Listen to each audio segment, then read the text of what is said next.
Memento was released in 2001 and was directed by Christopher Nolan and based on the short story Memento Mori, written by his brother, Jonathan Nolan. It stars Guy Pearce, Carrie-Anne Moss, and Joe Pantoliano, and follows a man with short-term memory loss who attempts to track down his wife's murderer. Christopher Nolan is one of the most celebrated and well-known filmmakers working today, and over his career that has spanned 20 plus years, has produced 12 films, some of which are considered some of the greatest films of all time, or some of the best of their release year. He manages to make original films that can pull in a wide audience and has become so popular that he pretty much has developed a cult of devoted fans. I can't say I'm part of that group, but I do really love his movies. The Prestige, The Dark Knight, Inception, The Dark Knight Rises, and even his most recent film, Oppenheimer, rank up there as some of my favorite movies of all time. And after my recent rewatch of his second film, I have to say Memento is put up there right beside them. Nolan was a very important filmmaker for me growing up. I was introduced to him through Batman Begins and continued to watch his films after that. There was something intoxicating about his style and the complex plot of some of his films and how he dealt with time that just fascinated me as a young lover of film. Memento, his sophomore film, is a movie I have appreciated and loved ever since I first watched it as a stupid teenager. I loved how it told its story through the use of black and white and colored scenes, while also telling its story in reverse. It was so unique at the time, and as a thriller, the film still holds up to this day. But every time I have watched it, I have felt like I've been missing something. Something about it was keeping me from calling it one of the best movies I have ever seen, and upon this rewatch, I finally got it. I paid close attention, and instead of thinking about what I thought the film was back when I watched it as a kid, I watched it for the first time with fresh eyes as an adult and realized I don't think I ever understood this film's ending, and I feel stupid for admitting that because when you watch it now, everything is so obvious, and now this film is far better than I ever could have imagined. But before we get into that, let's do what we always do here and go behind the scenes to see just how this film was made.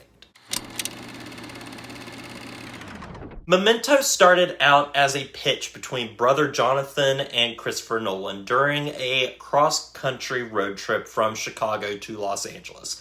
Christopher Nolan was incredibly enthusiastic about the idea, and the two brothers corresponded with each other on the details of the plot, with Jonathan writing a first draft and a short story at around the same time. Very early on, it was also decided by Christopher Nolan that the story should be told backwards. How he achieved this was first writing the film in chronological order and then breaking it apart and structuring it to fit the format of a traditional film. Nolan was also heavily influenced by the short story Funes the Memorious, which is about a man that remembers everything and found it to be a nice opposite to the story he and his brother were developing. Nolan's then-girlfriend at the time, Emma Thomas, showed the screenplay to an executive at Newmarket Films who found it to be one of the most unique scripts they had ever come across. Soon after, it was optioned by Newmarket Films, and given a budget of $9 million, pre-production for the film ran on for 7 weeks, in which the shooting location changed from Quebec to LA to create a more noir-like setting for the film. When it came time for casting the film, several prominent actors were considered for Leonard, such as Brad Pitt, who had to decline due to scheduling conflicts, but others considered included Thomas Jane, Alec Baldwin, and Aaron Eckhart, who would go on to work with Nolan in The Dark Knight. Carrie-Anne Moss was also suggested after seeing her role in The Matrix, and the role of Teddy would eventually go to Joe Pantoliano, although there was fear that he might be too villainous for the role. Most importantly, Nolan didn't want to populate the film with an all-star cast of well-known names in an attempt to keep the production budget down. Filming took place between September and October of 1999 for a 25-day shoot. The film was scored by David Julian, who created a synthesized sound for the film, with Blade Runner and The Thin Red Line scores being used for inspiration. He also made a conscious effort to differentiate between the black and white and colored scenes in the film. The movie gained attention through word of mouth after its premiere at the Venice Film Festival, where it received a standing ovation. With the good press surrounding the film, it was able to find foreign distributors easily enough in foreign markets, but found it difficult when looking for an American distributor. It was screened to several studios, and while they loved the film, they became nervous about its marketability, and it wasn't until director Steven Soderbergh got involved championing the film that Newmarket decided to bite the bullet and distribute the film themselves. Doing this ended up being a huge success for Newmarket, as the film ended up making $40 million on a $9 million budget, making it a very good independent success for the studio. Critical reception was overwhelmingly positive, with critics praising the film's style and story structure. Since then, it has been considered one of Nolan's very best films and helped in establishing him as a new up-and-coming director to look out for. And this film also set the blueprint for Nolan's films he would end up basing his entire career around, through stories that focus particularly with the manipulation of time as a narrative device. Now, with all that out of the way, let's go into my thoughts on the film. I said before in my intro to this review, I had been watching Memento wrong this whole time and was basing my judgment on what I thought it was on my first experience watching it as a kid, back when I thought it was about something else. But upon this rewatch, I discovered how sinister and black and white this movie's ending truly was, and all the setup was there from the very beginning. And now I think this is one of the best noir films ever put to film. I was shocked at how much I loved this film on this rewatch, and I already loved the film, but it felt so gratifying to finally understand it after all these years of just accepting my childhood interpretation. And much like Leonard in the movie, how well can we trust our own memory? Well, based on my experience before this rewatch, not very well. Nolan made a feature film before this one following, and in that film, you see more than anything a competency for directing. You see the start of his filmmaking style start to take shape, and feels like a test run for what he would be capable of in his later films. Memento is the first true Christopher Nolan film, from its high-concept plot to its stylish use of time and cinematography, and it's here where the Christopher Nolan film as we know it is born, and already with this film we see how talented the man truly is. I hate being Nolan's stan because sometimes I feel like the dude is overhyped, and then I think about it and many of his movies are some of my favorite movies of all time. But let's get into actually discussing the film. Obviously, it's important to go over the way in which the story is told through two differing perspectives. The first perspective we encounter is the scene shot in color. These scenes are placed in reverse order. So we start with a segment, usually our main character Leonard finding himself in a situation or not remembering the events that happened previously to him. And then we follow that segment of events to its conclusion, and then the next colored scene will take place before those events and have the same setup as before, and finally end where the last colored scene originally began. Then we have interspersed between these colored scenes, black and white scenes that are taking place before any of the colored scenes. But these are shown in sequential order until the two timelines meet at the end of the film. What's cool about this is it's a great way of getting the audience to get into Leonard's head and be as lost as he is. Typically in a film, the movie is told in sequential order, and the idea is that we learn information as we go along. And this movie structure also reveals you can do the exact same with a backwards narrative. As the movie continuously goes back in time, we have reveals and revelations about the characters in the same way as if the film was structured more traditionally.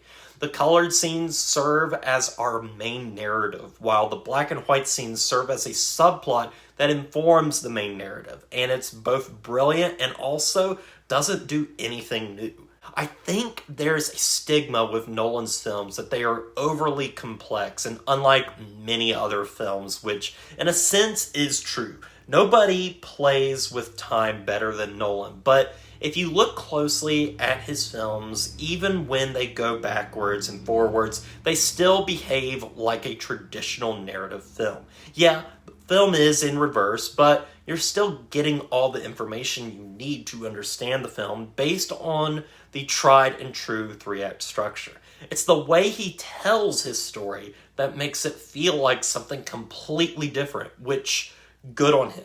Memento is a neo-noir thriller, which is almost always an exploration of a main protagonist and their methods of deduction, while also being a whodunit.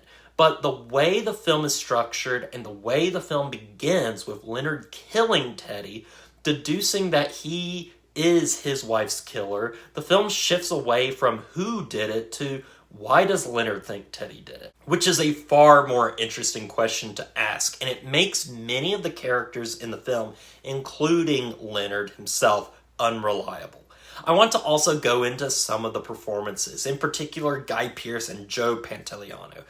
This is probably my favorite Guy Pearce performance by far. There's something about the way he acts through his eyes. There's something cold in them and a feeling of being lost that he conveys very well. And as we move along in the film and the darker sides of the character begin to show through, he just is able to really bring a lot out.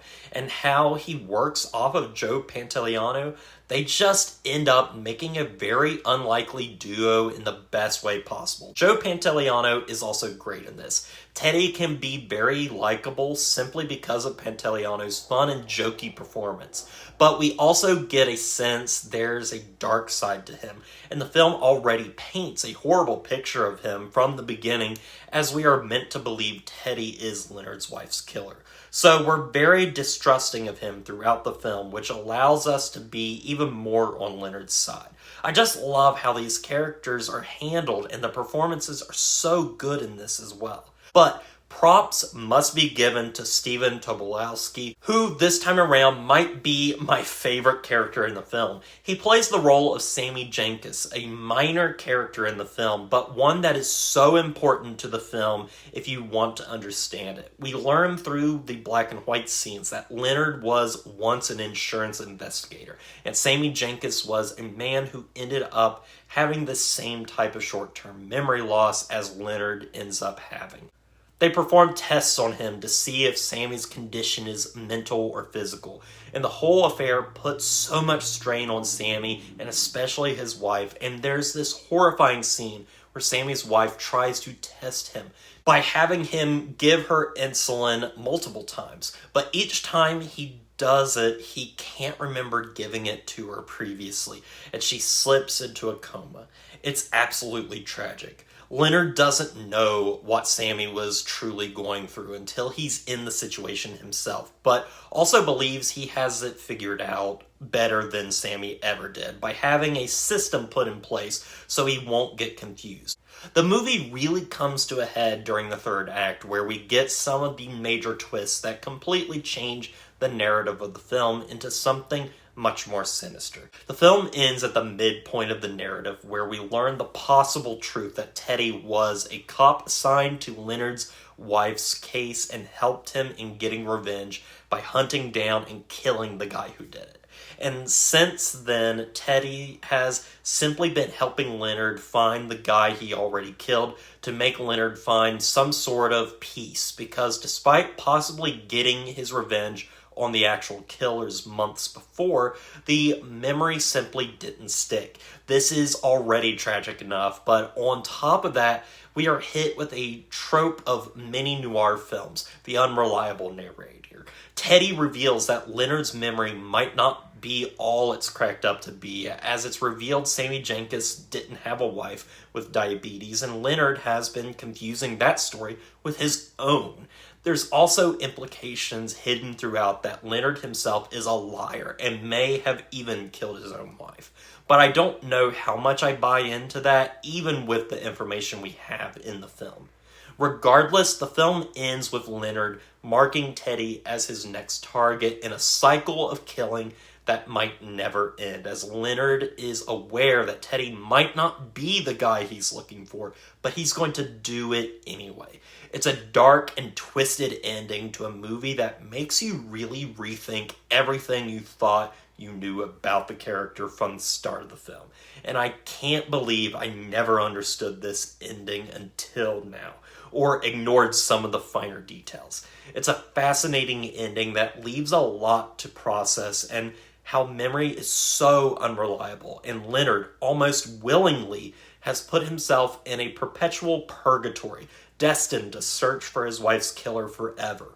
And that's a scary thought. And with that, I finally understood the film and found the missing piece that was stopping me from calling this one of the greatest films ever made for the longest time. Memento is a perfect neo-noir.